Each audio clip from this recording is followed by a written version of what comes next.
Hai para Sundaders, kuma kabarna damang sadayana dengan saya si Otong kembali lagi di channel Ningali Film. Pada episode kali ini kita akan membahas sebuah alur cerita dari film The Monkey King yang rilis pada tahun 2014. Film ini menceritakan tentang seekor kera yang baru lahir ke dunia yang memiliki kekuatan luar biasa. Bahkan kerajaan langit pun tak sanggup untuk menandinginya, dan pada akhirnya kera itu pun harus terkurung di dalam gunung 5 jari. Dan tidak usah berlama-lama lagi, mari kita mulai ceritanya.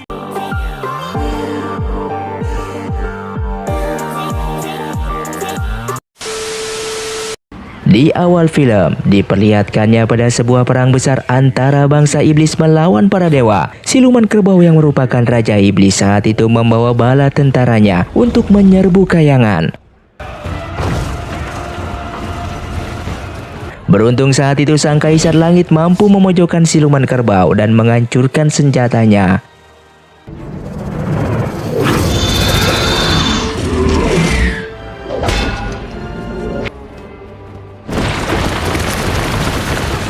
Kemudian di saat terakhir, adik sang kaisar langit yang bernama Putri Kipas memohon kepada kakaknya agar mengampuninya nyawa siluman kerbau, yang ternyata tanpa sepengetahuan sang kakak, Putri Kipas ternyata menjalin asmara dengan siluman kerbau. Atas kebesaran hati dari kaisar langit dan rasa sayang pada adiknya, siluman kerbau pun diampuni. Akan tetapi sebagai hukumannya, siluman kerbau diasingkan di gunung berapi bersama dengan pengikutnya, termasuk Putri Kipas, dan mereka juga dilarang menginjakan kaki lagi di kayangan.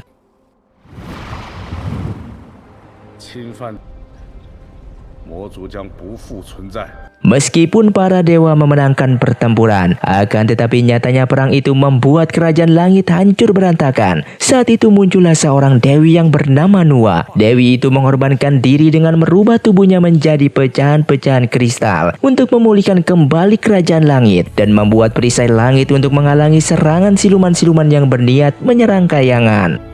Salah satu pecahan dari kristal tersebut jatuh di sebuah gunung yang bernama Huakuo, dan dari dalam kristal tersebut terlahirlah seekor bayi kera yang kelak akan memiliki kekuatan yang amat besar yang cukup untuk menggetarkan langit dan bumi. Sin pun berpindah pada Raja Iblis yang mendapatkan sebuah ramalan dari salah seorang bawahannya bahwa kelak dari kristal Nuwa akan lahir seekor kera yang amat sakti. Kekuatannya mampu untuk menghancurkan kayangan, dan bila bangsa iblis bisa memanfaatkannya maka kayangan pasti bisa ditaklukkan. Raja Iblis pun menganggap ini sebagai sebuah kesempatan. Akan tetapi salah seorang anak buahnya merasa pesimis. Ia berkata bahwa para iblis tidak akan mampu mengalahkan para dewa, yang ada kelak bangsa iblis akan dimusnahkan oleh para dewa. Raja Iblis pun yang mendengarnya marah dan membunuhnya tanpa ampun. Ini juga merupakan sebuah peringatan bagi siapa saja yang tidak menuruti Raja Iblis. Kembali pada bayi kera yang masih di dalam kristal Nuwa, dia dihampiri oleh seekor rubah kecil. Akan tetapi satu rubah itu mendekati kristal dan mencoba menyentuhnya. Dia terpental dan asap hitam membawanya terbang. Sin pun berpindah pada seorang dewa bernama Guru Bodhi. Ia didatangi oleh Dewi Kuan Im. Di sini Dewi Kuan Im memberitahukan bahwa telah terlahir seekor kera yang sakti dari kristal Nuwa. Dewi Kuan Im memerintahkan Guru Bodhi untuk mendidik kera ini, dikarenakan bila dia mendapatkan pendidikan yang sangat benar, kera ini akan menjadi penyelamat untuk umat manusia. Singkat cerita, kera itu pun sudah tumbuh besar dan dia hidup damai bersama teman-teman keranya di Gunung Huakuo. Pada suatu hari, kera ini sedang mengambil sebuah buah-buahan di atas pohon. Perhatiannya teralihkan pada seekor kupu-kupu yang membuatnya kehilangan keseimbangan. Tapi sebelum jatuh, dia sempat menggenggam kupu-kupu tersebut. Dan betapa sedihnya di saat membuka tangannya dan mendapati kupu-kupu itu mati. Akan tetapi kemudian Guru Bodhi menghampirinya. Dia meniupkan kupu-kupu tersebut dan ajaibnya kupu-kupu itu pun hidup kembali. Kera itu merasa kagum atas kemampuan dari Guru Bodhi dan kemudian meminta pada Guru Bodhi untuk mengajari dirinya. Guru Bodhi memang dari awal berniat mengajaknya belajar dengan senang hati menerima permintaan dari kera itu. Kini kera itu tinggal di kediaman Guru Bodi bersama dengan murid-murid yang lain. Dan Guru Bodi juga memberinya nama yaitu Sun Wukong. Singkat cerita, dengan bakat dan kecerdasan yang dimiliki Wukong, dia mampu dengan cepat mempelajari dan menguasai 72 sihir. Bahkan dia jauh melampaui para senior-seniornya.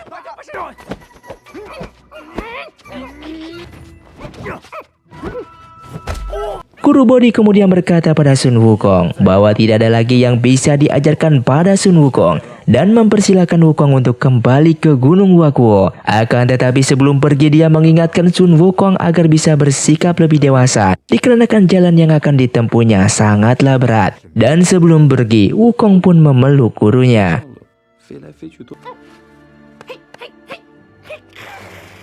Scene pun berpindah pada siluman kerbau dan Dewa Erlang. Mereka berdua ternyata membuat sebuah persekongkolan untuk menghancurkan langit dan menjatuhkan tata dari sang kaisar langit dengan memanfaatkan Sun Wukong. Di sisi lain, para koloni kera sedang terpojok dikarenakan diserang oleh siluman golem. Tapi beruntung Wukong datang tepat pada waktunya dan mampu mengusir siluman tersebut. Salah satu kera memberikan saran pada Wukong untuk meminta senjata pada Raja Naga Laut Timur untuk mempersenjatai para kera agar bisa bertahan bila lain waktu ada serangan dari siluman-siluman jahat. Di sisi lain, siluman rubah putih kini sudah menjadi dewa. Dia bernama Ruxu dan dialah rubah kecil yang dulu bertemu dengan Sun Wukong ketika masih di dalam kristal Nuwa. Ternyata dia dibesarkan oleh siluman kerbau. Awan hitam yang dulunya membawanya pergi merupakan sosok siluman kerbau. Dia memerintahkan Ruxu untuk kembali menemui kawan lamanya yaitu Sun Wukong. Dia juga mengatakan untuk tidak mengatakan apapun tentang dirinya kepada Sun Wukong, yang ternyata ini merupakan salah satu rencana yang sudah lama dipersiapkan oleh siluman kerbau. Di sisi lain, Wukong kemudian mendatangi kediaman Raja Naga. Tapi sebelum masuk ke istana, dia diserang oleh seekor ikan raksasa. Dan dengan mudahnya, Wukong membunuh ikan tersebut. Dengan bangga, Wukong mengatakan bahwa sebelum sampai ke sini, dia telah membunuh monster ikan yang hendak mengancam istana Raja Naga. Akan tetapi ternyata, ikan besar itu merupakan panglima penjaga istana tersebut. Bukannya memberi senjata, Raja Naga justru memerintahkan Perdana Menteri Kura-Kura untuk membunuh kera ini. Tapi upaya itu digagalkan dengan mudah oleh Sun Wukong, yang pada akhirnya Perdana Menteri menyarankan untuk memberikan saja senjata-senjata rongsokan yang tidak terpakai pada kera ini. Kemudian Sun Wukong mengambil semua senjata itu. Tapi kemudian dia tertarik pada sebuah peti yang berisi baju perang milik Raja Naga. Raja Naga sebenarnya akan memberikan baju tersebut, tapi Wukong memaksa untuk meminjamnya dan akan dikembalikan nanti. Tapi Wukong sebelum pergi, perhatiannya tertuju pada sebuah tiang tongkat yang amat besar. Raja Naga itu mengingatkan bahwa tiang itu berfungsi untuk menjaga ketenangan Laut Timur. Tapi karena tidak pernah ada yang mampu mencabut tongkat itu, dia pun berkata, bila kau bisa mencabutnya, kau boleh membawanya. Padahal di dalam hati sang raja tidak mungkin kera ini mampu mencabut tongkat tersebut. Tapi alangkah terkejutnya sang Raja Naga saat Wukong mampu mencabut tongkat itu. Dan benar saja, tiba-tiba laut mengamuk yang membuat pusaran air yang amat besar sampai menghancurkan istana Raja Naga yang mengakibatkan tsunami di permukaan lautnya, bahkan hampir saja meratakan kerajaan siluman.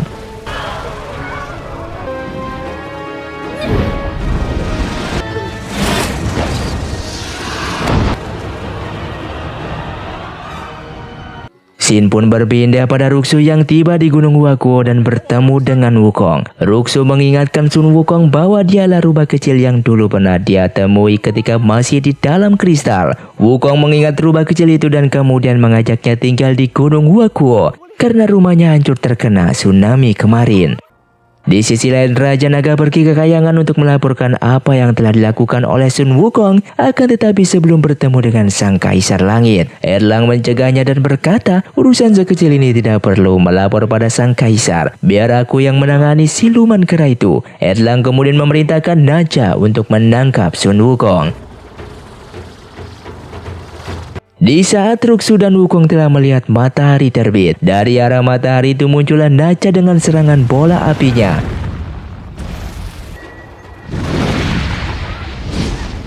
Saat serangan Naja akan mengenai Wukong, muncullah siluman kerbau membantu Wukong. Naja pun kemudian pergi. Dikarenakan insiden inilah Raja Siluman Kerbau dan Raja Kera Wukong pada akhirnya berteman. Siluman Kerbau terus mengusut Wukong untuk pergi ke kayangan. Ditambah dengan omongan Ruksu bahwa Wukong bisa mendapatkan hidup abadi bila bisa menjadi dewa di kayangan dan dapat menghidupkan yang telah mati. Mendengar hal itu Wukong pun tertarik. Dia ingin belajar agar kelak tidak ada kera di Gunung Huakuo yang mati. Scene berpindah pada Dewa Erlang yang telah mengadukan perbuatan Wukong pada Sang Kaisar Langit. Tapi kemudian Guru Bodi ikut menyarankan pendapatnya pada Sang Kaisar bahwa sesungguhnya Wukong bukanlah seekor siluman. Dia sebenarnya adalah kera yang baik. Hanya saja Wukong sedikit nakal dan kurang dewasa. Dengan sedikit diajarkan cara bersikap, dia akan layak menjadi dewa. Sang Kaisar yang menimbang-nimbang kalau Wukong terlahir dari batu Dewi Nuwa pastilah bukan kera yang jahat. Sang Kaisar akhirnya memberinya kesempatan. Tidak lama kemudian Wukong tiba di gerbang selatan. Di sana muncullah bayangan Erlang. Dia memperingatkan Wukong agar jangan memaksa masuk, karena siluman yang memaksa melewati gerbang ini nantinya akan terbakar oleh penghalang yang ada di dalamnya. Tapi Sun Wukong memang keras kepala tidak mengubris peringatan itu. Dia pun melompat masuk ke dalam gerbang dimensi. Dan ternyata penghalang itu pun membiarkan Wukong untuk masuk dengan mudah tanpa terbakar sedikit pun.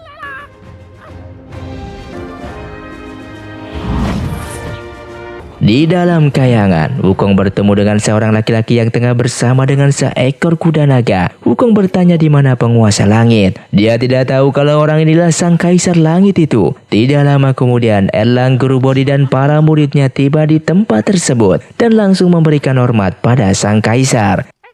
Erlang kemudian marah pada Sun Wukong karena sikap tidak hormatnya kepada Sang Kaisar. Tapi Kaisar Langit sebenarnya tidak mempermasalahkan hal tersebut. Wukong menyampaikan maksud dan tujuannya datang ke kayangan adalah ingin menjadi seorang dewa dan belajar cara menghidupkan yang mati. Agar kelak bisa ada kera yang mati, Wukong bisa menghidupkannya kembali.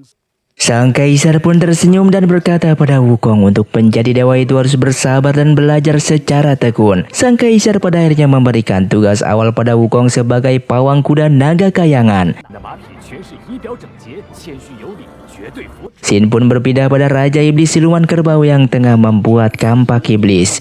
Dengan mengorbankan ratusan jiwa siluman, pusaka ini diklaim dapat mengalahkan Sang Kaisar Langit. Di tengah pembuatan kampak, sang istri yaitu Putri Kipas memergoki aksi suaminya. Dia kecewa lantaran Siluman Kerbau masih menaruh dendam pada kayangan dan masih berniat merebut tahta. Tapi Siluman Kerbau tetap pada pendiriannya untuk mengalahkan Sang Raja Langit. Singkat cerita, Wukong merasa sangat bosan dengan tugas yang diberikan oleh Sang Kaisar. Ditambah lagi Erlang datang ke tempatnya dan memulai memprovokasi Wukong. Di saat Wukong melarikan diri dari Dewa Erlang, dia kembali membuat keributan dengan mencicipi beberapa buah persik di kebun persik. Di setiap butir buah persik membutuhkan waktu yang sangat lama untuk lama dimakan. Bahkan ada yang mencapai ribuan tahun. Jadi tidak sembarangan dewa yang boleh memakan buah-buahan ini.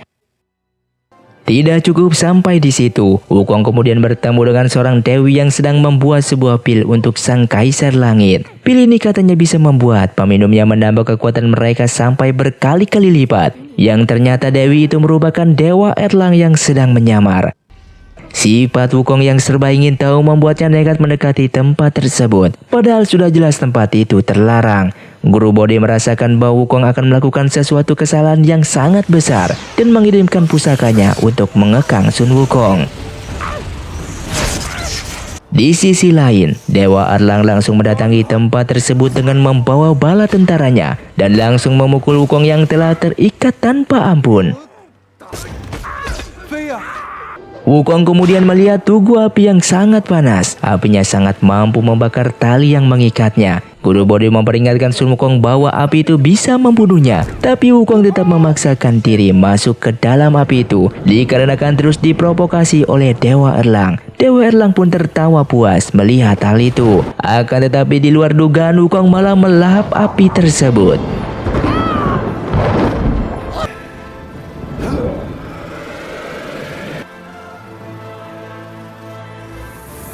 Yang membuatnya malah semakin bertambah kuat. Sontak saja hal ini membuat Erlang menjadi kaget. Wukong kemudian mengejar Erlang sampai pada akhirnya Erlang pun kabur.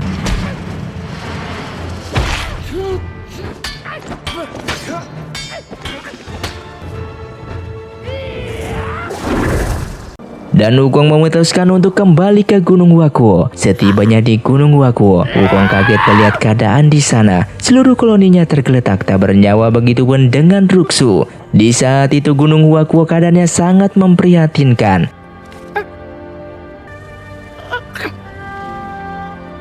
Di tengah kesedihannya, Wukong dihampiri oleh siluman kerbau. Dia mengatakan pasukan langitlah yang membuat Gunung Wakuo seperti ini, sambil memperlihatkan gambaran kejadian pembantaian oleh tentara langit.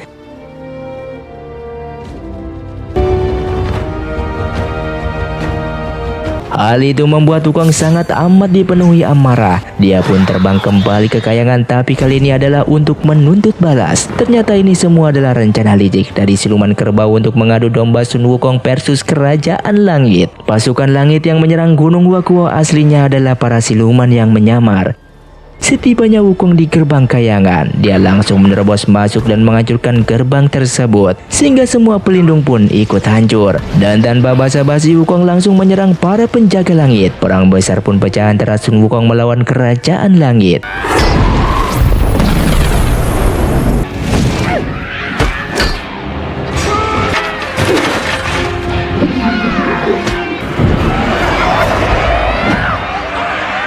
Sang kaisar kemudian berubah menjadi wujud naganya dan menghadang Wukong.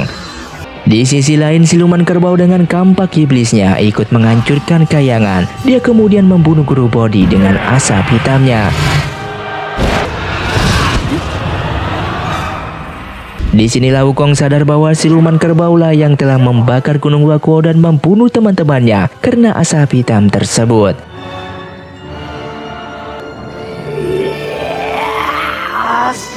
Dengan kampak iblisnya, siluman kerbau kali ini mampu mengalahkan sang kaisar langit.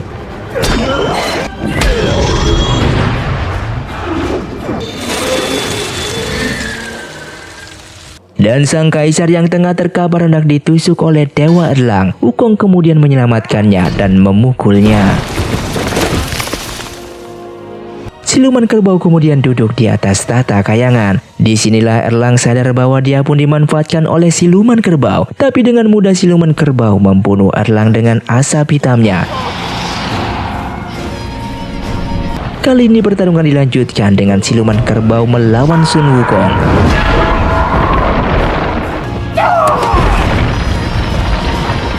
Pada awalnya Sun Wukong terpojok dan di tengah-tengah pertarungan. Di alam bawah sadarnya Sun Wukong dihampiri oleh Dewi Kuan Im yang kemudian memberinya pencerahan tentang kehidupan dan kematian. Dan setelah tersadar kembali, Wukong menjadi jauh lebih kuat dan akhirnya mampu memojokkan siluman kerbau.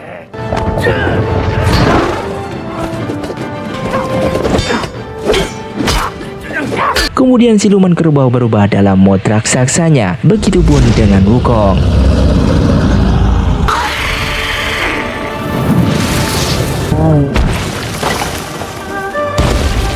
Yang pada akhirnya Wukong berhasil mengalahkan siluman kerbau dan memotong tanduknya. Yang kali ini siluman kerbau kembali ke bentuk aslinya sebagai seekor kerbau yang kemudian dihampiri oleh istri dan anaknya yang telah lahir. Kembali pada Wukong dan sang kaisar langit yang tengah melamun melihat sisa-sisa kerajaan langit. Wukong yang bertanya berapa lama waktu untuk memperbaikinya. Sang kaisar mengatakan mungkin ratusan tahun. Yang hal itu membuat Wukong terkejut. Tidak lama kemudian sang Buddha pun muncul dan menghukum Wukong dengan telapak Budanya dan mengencetnya di bawah gunung 5 jari. Dan film pun diakhiri dengan 500 tahun kemudian, di mana seorang biksu yang membawa tongkat 9 cincin menghampirinya di gunung 5 jari, dan film pun selesai. Terima kasih untuk kalian yang sudah menonton video ini sampai habis. Buat kalian yang mau request film selanjutnya silahkan komentar di bawah ini. Sampai jumpa di video selanjutnya. Saya pamit ulang dari Ningali Film. Sioto undur diri dan salam Sundaners.